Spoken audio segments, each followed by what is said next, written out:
mali razgovor kad sam ja dogovorila sa gospođom. U 9 sati je ona pozvonila. Kad sam je otvorila, otključala vrata, vanjska, ogradu, odjedanput je nahrupilo jedno 15-ak ljudi, srušilo je ženu, mene su srušili i počeli su trčati u kuću. Ja sam imala u svojoj kućnoj haljini, imala sam mobitel, nazvala sam 912 policiju. Policija je dojurila, oni su trčali po dvorištima, neki su ušli u kuću. Žena je sva izvan sebe pobjegla i to je trajalo negdje 1 sat. Policajac je napravio zapisnik i u to se vraća Marijan.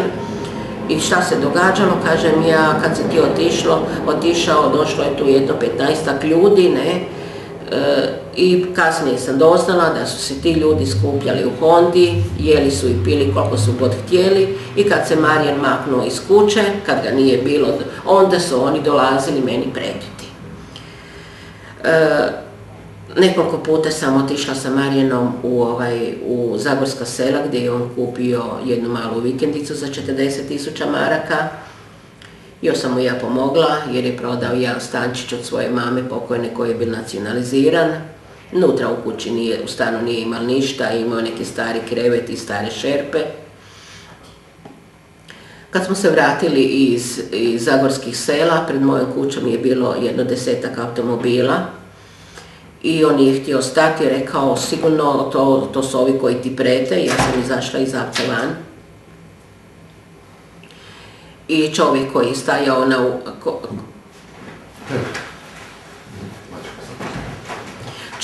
stajao na ulazu s autom, rekla sam gospodine, koga vi čekate? Kaže ne znam koga čekam.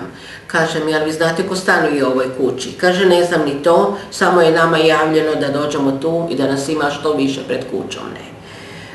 Marijan je bil jako ljut, rekao je kako si mogla razgovarati sa ljudima koji te hoće ubiti, oni su došli tebe ubiti, a neće ti reći ništa, ne. I taj puta smo ušli u kuću, za 1, 2, 3 dana opet nekde smo išli, kad smo se vratili onda je bilo valjda 20 automobila pred kućom. Ja sam se već počela jako tresti, bojala sam se uopće izaći iz auta, vozio me Marijan sa svojim autom, jer svoj ne sme voziti, moj je upadljiv pa će me ubiti.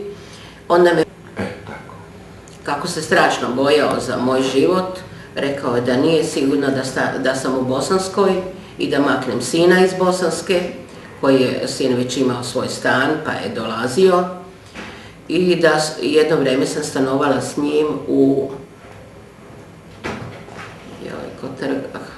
kod autobusnog kolodvora, kako se zove ona ulica, odmah produžetak na Hanzluka ide, Šubićeva.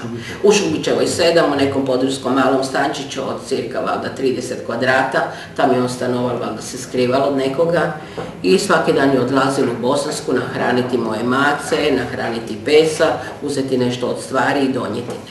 I rekao je ne smiješ u kuću će ti dignuti u zrak, ne znam šta ćemo napraviti. U međuvremenu se dogodila još jedna tragedija.